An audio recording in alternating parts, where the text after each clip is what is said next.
여러분 안녕. Aujourd'hui, nous allons voir l'un des usages de euro. Et dans une prochaine vidéo, nous verrons son deuxième usage. Alors, que nous permet de dire euro?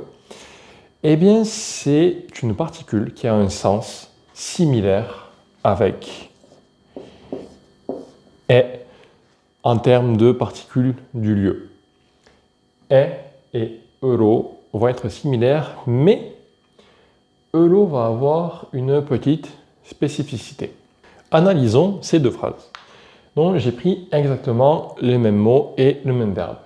학교, l'école, et 가요, qui veut dire aller. Ici, 학교에 가요. Donc, 학교 est un lieu, particule du lieu. Je vais à l'école. Je vais à l'école. Ici, 학교 est ma destination. En revanche, ici, 학교로 가요. 학교로 가요. Avec l'eau, 학교 n'est plus ma destination, ce n'est plus mon point final. 학교 devient ma direction. Je vais en direction de l'école. Je vais vers l'école. Dans ces deux phrases-là, je me dirige vers l'école. Dans ces deux phrases, je me dirige vers l'école, mais ici, 학교, c'est là où je m'arrête, c'est mon point final. Alors que là, peut-être que je me dirige vers l'école, mais je n'y arrête pas.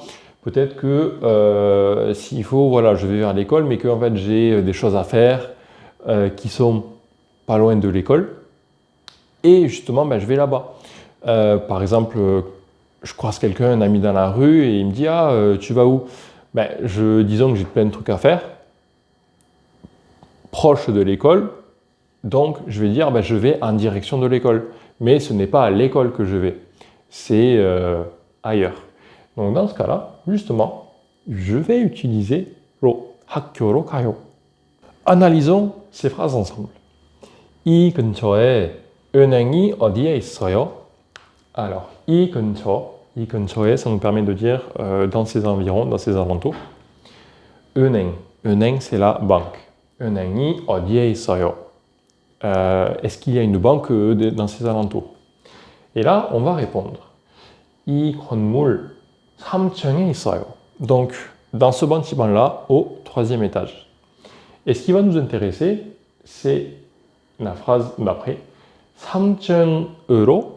Oui, parce que je n'avais pas précisé, mais je pense que vous avez compris. On va mettre euro quand le mot se termine par une consonne. Il y a une consonne de fin. Donc là, donc ça donne 3층으로.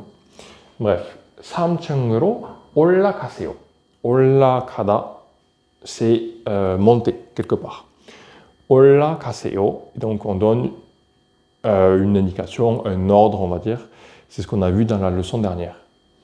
3층으로 올라가세요. 3층으로 올라가세요.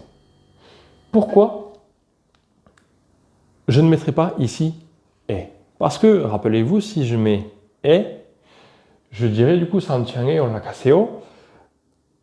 Ça serait correct grammaticalement, mais un petit peu bizarre. Parce que c'est comme si je disais, montez au 3e étage. Et voilà, en fait, le 3e étage, c'est votre destination finale. Mais non, c'est pas la destination finale. La destination finale, c'est la banque.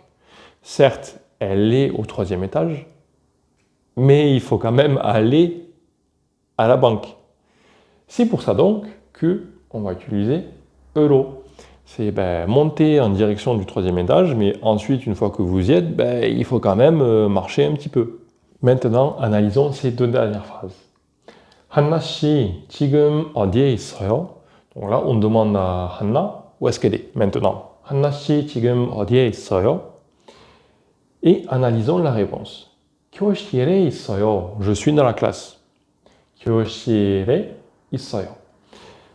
교실로 오세요.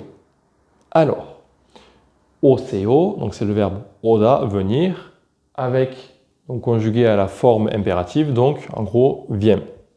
Viens en direction, viens vers la classe. Alors là, c'est une petite subtilité, c'est que justement, lorsqu'on va utiliser les verbes d'indication, on va plutôt privilégier l'utilisation de ro, euro. Bien que ici, voilà, kyoshil, ce soit la destination finale, on va tout de même utiliser ro. Kyoshillo oseo, surtout quand nous y sommes. Si par exemple on était ailleurs, mais qu'on par exemple se donnait un point de rendez-vous au tel endroit, on utiliserait et. Mais là, vu qu'on y est aussi, en coréen, on a tendance à utiliser ro. Et petit aparté, bien qu'il y ait une consonne de fin, le liel, c'est une exception. On ne va pas mettre kyoshiroro, mais juste simplement lo, pour faire kyoshirro, toujours dans un moyen d'aider à la prononciation, On aura donc 하나씨 지금 어디에 있어요? 교실에 있어요. 교실로 오세요. C'était tout ce qu'il y avait à savoir concernant l'un des usages de la particule euro. Comme d'hab, si vous avez des questions, n'hésitez pas à les mettre en commentaire. Et moi, je vous dis à la prochaine. 안녕.